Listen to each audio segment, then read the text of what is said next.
¿vale? Que son las herramientas del pensamiento. Entonces, dicho así, me voy a sentar a decir esto. A ver. Dicho así, soy consciente de que estoy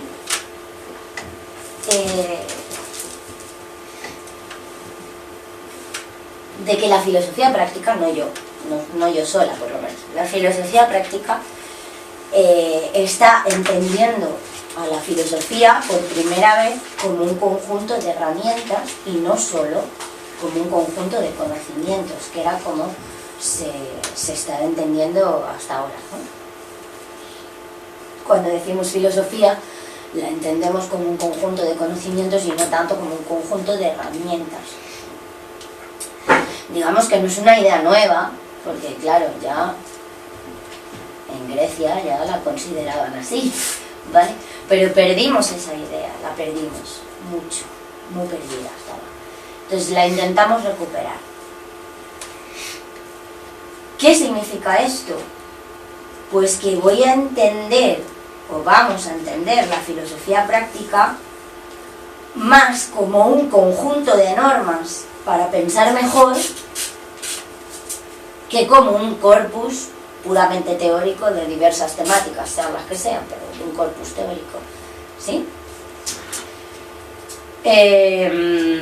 Claro, esto tiene una crítica que se nos puede hacer, ¿de acuerdo? La crítica es, de acuerdo, eso se llama teoría de la argumentación y ya está.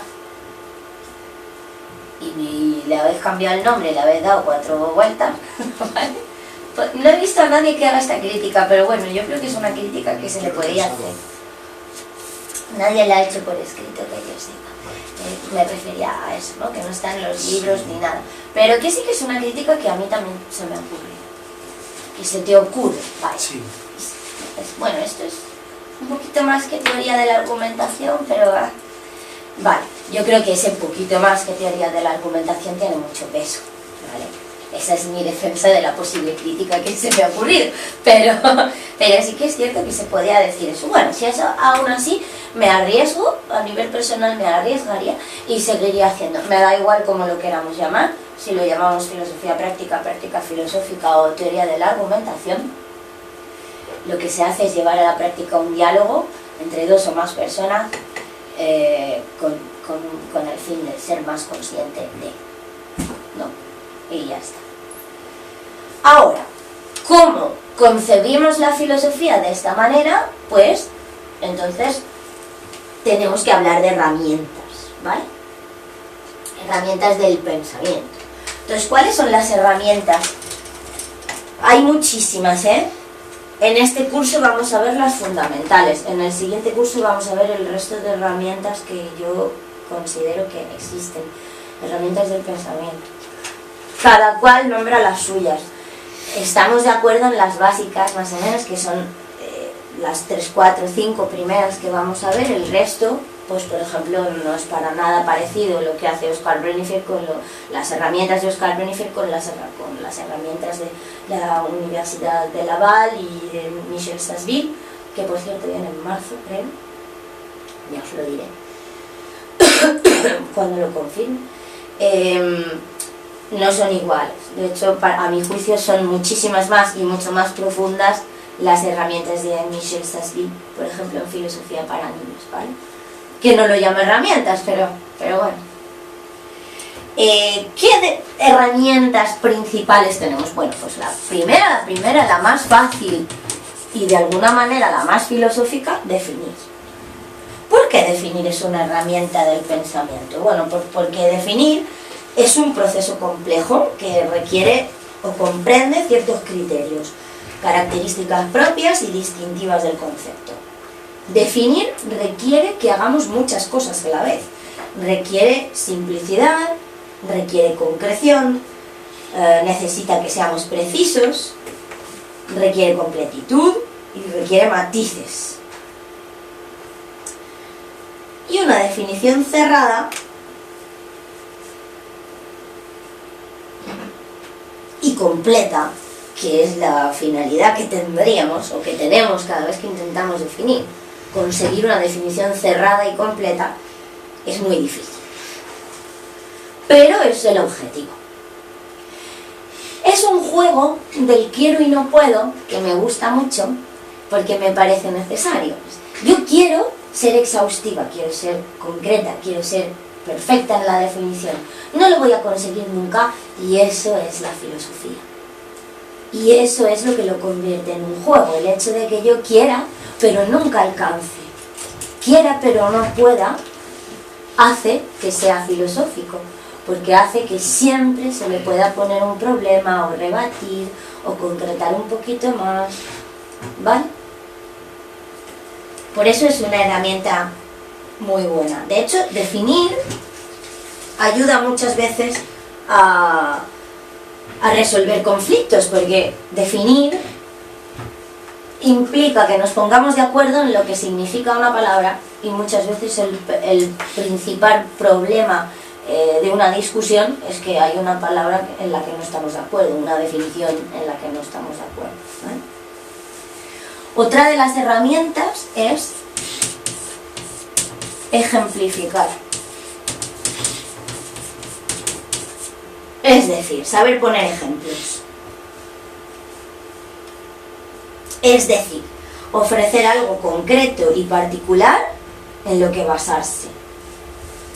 A través de los ejemplos es como uno se puede cerciorar de si uno mismo o los demás han comprendido o no una idea. Si le pregunto a alguien, oye, ¿te has enterado? Y me dice sí, le digo, pues ponme un ejemplo. Ahí es como voy a evaluar si de verdad ha comprendido o no. Perdón. Ejemplificar requiere saber definir, pero también saber comparar, para saber si un ejemplo es bueno o no, si cuadra o no. Otra de las herramientas... ¿Voy muy rápido? No. Muy bien. Otra de las herramientas de la filosofía práctica es reconocer contrarios y antinomias.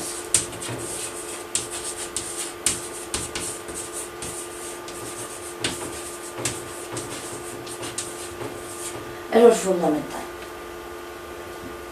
Ser capaces de reconocer, de pensar, de distinguir opuestos no jerarquizables como son las antinomias, o jerarquizables sobre lo que nos está ocupando en ese momento, ayuda a comprender que cuando el ser humano habla de una cosa también habla de su contraria.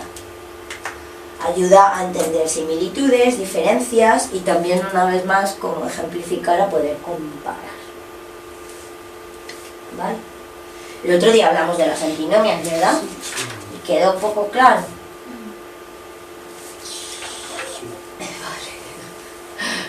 Sería como decir, una antinomia es, desde esas reglas sobre la antinomia, cuando uno se puede definir como negación absoluta de la otra. Es decir, P y negación de B, sin admitir que haya cualquier cosa que... Bueno, en el medio, sí, te estás complicando. No, es decir, para mí no me estoy complicando, pero claro, no es posible así, porque para mí es un tema muy interiorizado, el manejar las P's y las Q's en secciones. Ok, bueno, ¿se entendió hasta ahí? Una cuarta herramienta entonces es la de simplificar o sintetizar, ¿vale? Simplificar, sintetizar.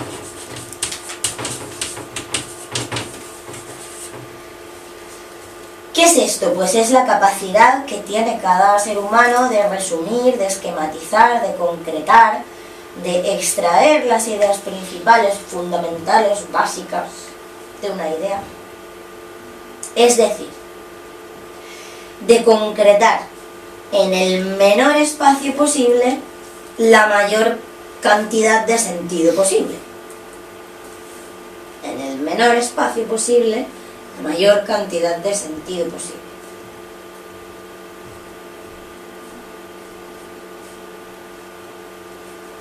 Saber sintetizar, concretar, resumir, simplificar, es lo más necesario para poder pensar. ¿Por qué? O lo más básico para poder pensar. ¿Por qué? Porque una buena síntesis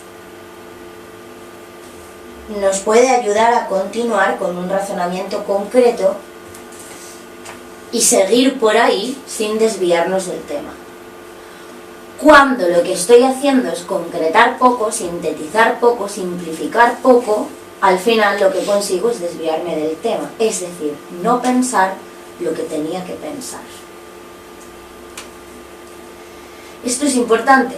Cuanto más palabras profiero, más caótico hago el pensamiento. Más caótica hago la comprensión en el otro. Sería algo así como que al hablar más se meten ideas comunes en ambas ideas que se quedan diferenciadas y se confunden. Al hablar más estás haciendo lo que estás haciendo ahora. Si tú sabes eso que dice, no aclares que oscureces. ¿Sabes eso? Dice, voy a aclararte algo, pero te lo voy a aclarar con tantas palabras que te lo complico. Muy sencillito, muy simple, muy resumido. Sujeto, verbo y 1 o 2 complementos como mucho. Si conseguimos hacer eso, conseguimos pensar. Si no,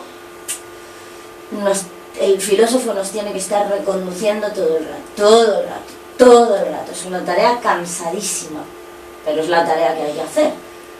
Porque tenemos una tendencia asombrosa a irnos por las ramas, a decir lo que queremos decir, que es algo muy simplón, a decirlo en 25.000 palabras. No las necesitamos, las tenemos y las queremos gastar, porque las tenemos, queremos gastar las palabras, pero cuanto más ahorremos en palabras, más parcos seamos, más fácil de entendernos va a ser para el resto y de continuar el pensamiento. Ahora, llevado al extremo, como todo, pues tampoco sirve. Una persona que no te dice ni una sola palabra y le preguntas ¿sí o no? Y te dice eso no sirve tampoco, ¿eh? Dices, qué bien que no ha dicho ninguna palabra. Mierda, tampoco se ha comprometido, porque para que haya un compromiso tiene que haber una verbalización, ¿vale? No vale con gestos. Entonces, bueno, pero también la tengo que entender. Si la tengo que entender, tiene que aprender a hablarme poquito. Es como si todo el rato tuviéramos que tener en la cabeza que estamos con niños hiperinteligentes, pero de 5 años. O sea, no le puedo contar una parrafada. Es inteligente. Lo que le cuente, si se lo cuento simplón, lo va a entender. Pero si se lo cuento simplón, si se lo hago complicado, me voy a quedar yo sola. Al fin y al cabo, esto tiene mucho que ver con lo solo que uno quiere estar. Como muchas otras cosas. Pero si uno es muy erudito, muy complicado, tiene un ego muy subido, habla muchísimo, al final lo que acaba es quedándose solo, como tu amigo, porque crea un rechazo. El rechazo es, no te entiendo, no te comprendo, me metes en tu mar de caos, ¿no? Es que le gusta regodearse sin las palabras, es un poco pedante. Entonces lo que se consigue es eso, al final hay... Tengo un móvil nuevo, disculpadme, no sé ni apagarlo. Vivo estás. ¿Vale? Entonces, bueno, tiene mucho que ver también con ello. Ahora, ojo, porque claro, aquí estamos hablando todo el rato de cosas para crear buenos argumentos, ¿sí? Tenéis un dibujillo en los apuntes, ¿vale? Que he hecho yo, todos los calificativos lo he hecho yo, o sea, que se puede modificar seguro. Todos los calificativos que se le pueden poner a un argumento, ¿vale? Puede ser necesario, puede ser abductivo, inductivo, evidente, falsamente evidente, factual, absurdo, falso, posible, deductivo, incorrecto, ¿vale? ¿Qué es abductivo? Abductivo es una mezcla entre deducción e inducción. ¿Sabes lo que son las con la cara que me has puesto te lo explico. Mejor que sí, porque no sé si lo que pienso está bien o no, o sea que mejor que me lo digas tú. Por eso, porque... Un argumento deductivo es cuando tengo muchas ideas, muchas hipótesis, ¿vale? Hipótesis 1, hipótesis 2, bla, bla, bla, bla. Un conjunto, ¿vale? Sí. Y de ese conjunto voy a extraer Vale. una conclusión o una idea, ¿vale? Entonces paso de más a menos, ¿sí? Sí. Aquí está el general, aquí está el particular, ¿sí? Entonces, si voy hacia abajo, lo que hago es deducir. Deduzco. Es un razonamiento deductivo. Sí. Si por lo contrario de algo particular voy a conseguir una generalidad, por ejemplo, de ver que una manzana se cae del árbol, voy a decir ¡ah! La teoría de la gravedad, ¿vale? Exagero, ¿eh? Pero, ¿vale? Empezó así, pues es un razonamiento inductivo. Si mezclo ambos, en mi razonamiento mezclo ambos, es abductivo.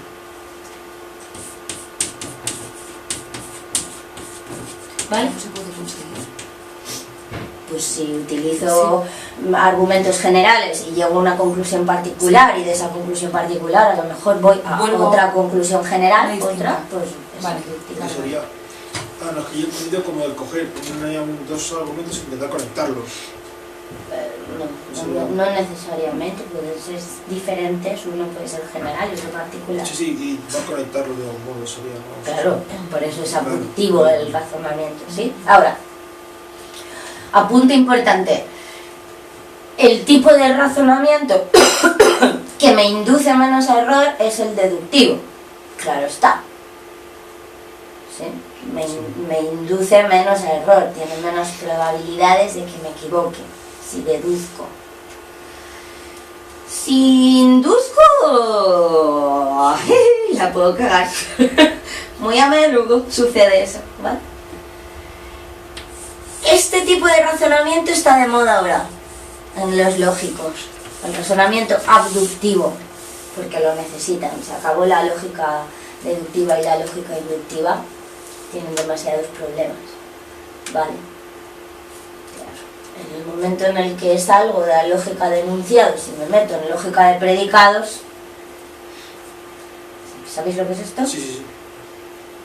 Todos. No, yo no me acuerdo bien. La lógica de enunciados Porque es eso no lo vi. muy facilita, no es relacional. Es, por ejemplo, Ana tiene hambre. La lógica de predicados es relacional. Es, Ana tiene hambre si María le muestra las galletas. ¿No? O sea, tengo dos sujetos, tengo dos verbos distintos, ¿sí? Eso es lógica de predicados, digamos. Por ponerlo a grosso modo, ¿eh? No creo que ningún lógico explicara la diferencia así, pero bueno. Proposición y predicado. ¿Eh? La diferencia entre proposición y predicado, dices. La diferencia Sí, entre, pero porque el cálculo de preposiciones entre es lógica, la diferencia entre lógica de enunciados y la diferencia entre lógica de predicados. La lógica de predicados, digamos que no solo Sí. hace más complejo la frase, ¿no? Porque la hace subordinada Sí. generalmente, sino que además introduce muchos problemas estadísticos, probabilísticos. Sí. Con lo cual necesita de la inducción más que de la deducción muchas veces. Pero la inducción da problemas. Pero no basta con eso, entonces se acaba haciendo un razonamiento abductivo. ¿Vale? Bueno, pues, información extra, ¿vale? No importa, pero sí que sepáis que hay muchos tipos de formas de argumentar, según Aristóteles, que empezó con ello, ¿vale?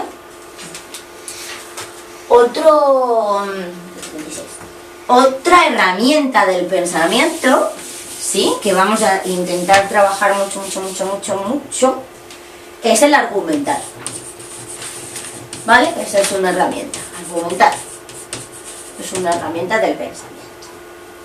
¿Y qué es argumentar? Pues argumentar es dar razones, ofrecer ideas que ayuden a apoyar las hipótesis, a que se sostengan, a justificarlas, tanto lo que se dice y lo que se hace también, ¿sí?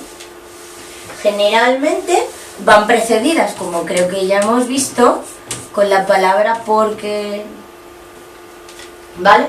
De manera que cuando estoy preguntando, ¿y eso por qué? Lo que estoy haciendo es pedir un argumento, ¿vale?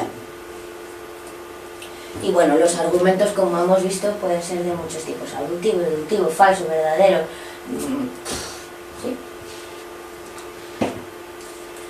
Va, otra herramienta. Otra herramienta es explicar.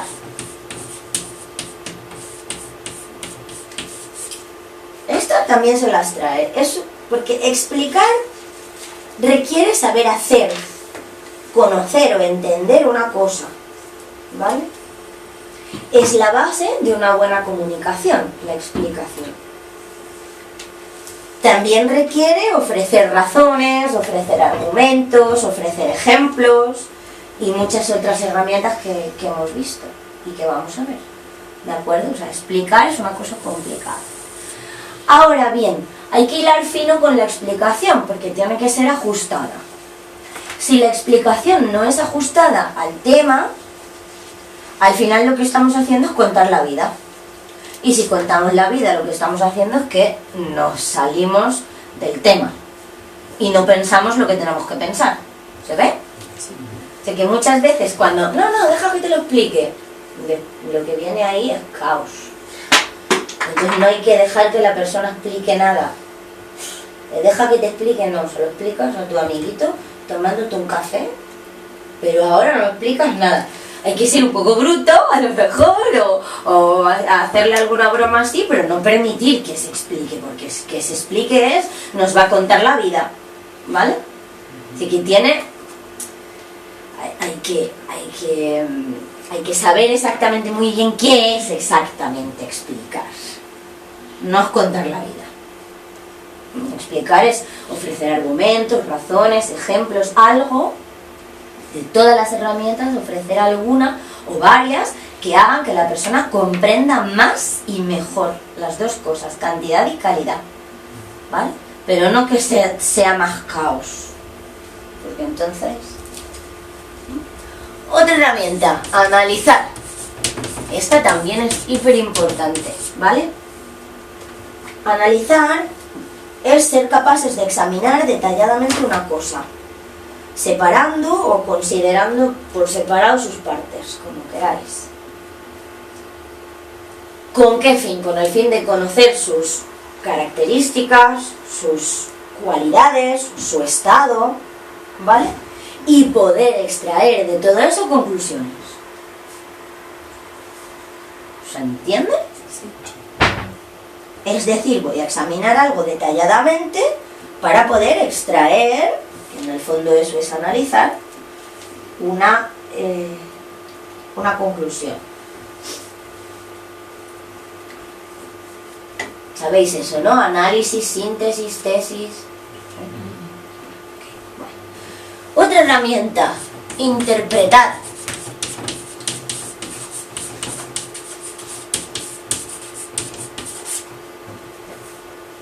Interpretar.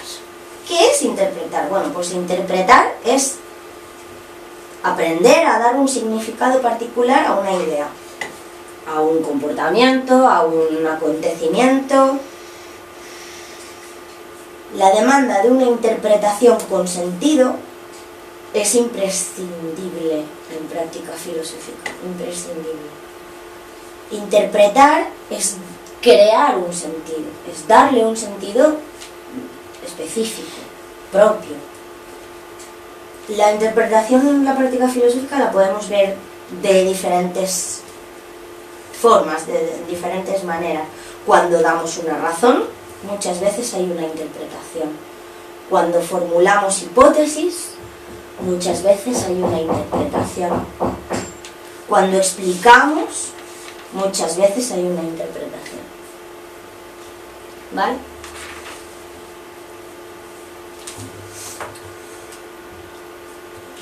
Hay una variedad infinita de interpretaciones, pero tenemos que saber que las interpretaciones pueden estar más o menos ajustadas, ser más o menos acertadas, ¿vale? Y hay que saber distinguirlas, las interpretaciones, buscarle los fallos, ver dónde está el problema de esa interpretación, ¿sí? Interpretar es propio, ¿no?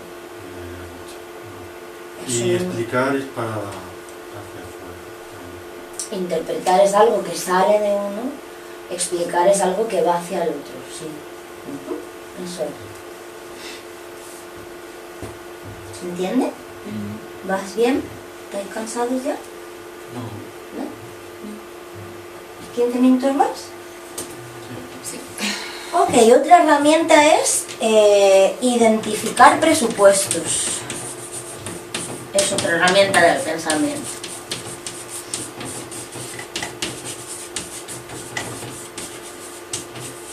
Identificar presupuestos. Esto es una tarea tan difícil como importante. Ya sé que os vengo diciendo que todas son importantes, pero que es verdad. Todas son importantes para pensar bien, ¿vale?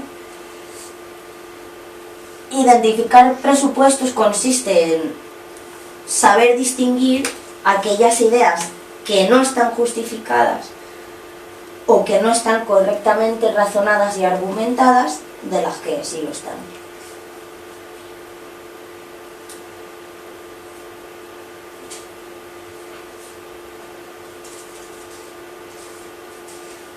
Es decir, que en el fondo identificar presupuestos tiene mucho que ver con saber distinguir lo que es legítimo de lo que no. ¿Vale? Si hay algo que está presupuesto, es decir, puesto o supuesto antes de lo que tocaba, ¿vale?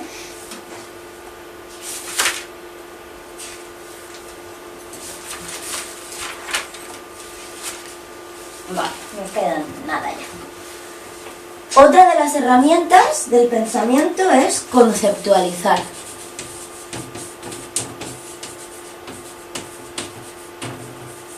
¿Ok? Conceptualizar también es fundamental, también. De hecho, es una de las cosas más importantes que hay, porque muchas veces la persona te sabe describir el problema, pero cuando le pides que te busque un concepto para ese problema, no lo sabe hacer. Y es porque tiene un verdadero problema con ese problema. Es decir, es porque no sabe verbalizar, no le sabe poner un nombre. Ponerle un nombre a las cosas, etiquetarlas, sirve para poder ordenarlas. Es cierto que no se puede etiquetar todo el rato y pretender que esa etiqueta sirva para absolutamente todo, ¿vale? Pero sí que sirve en la cabeza para pensar. Es como etiquetar, conceptualizar, ¿vale? Encontrar un concepto que reúna las cualidades de lo que se quiere nombrar. Un concepto es una forma de resumen de una idea, ¿vale? Otra de las cosas que... ¿Voy bien? ¿Voy muy deprisa? No. Luego os lo voy a preguntar todo esto. No es broma. Luego lo vamos a poner en práctica, ¿vale? Vamos a ver un vídeo y vamos a buscar qué es lo que se está pidiendo cada momento, qué herramientas se está pidiendo utilizar, ¿vale? Otra de las herramientas pues es universalizar, aprender a universalizar o a particularizar, ¿vale? Es decir, aprender a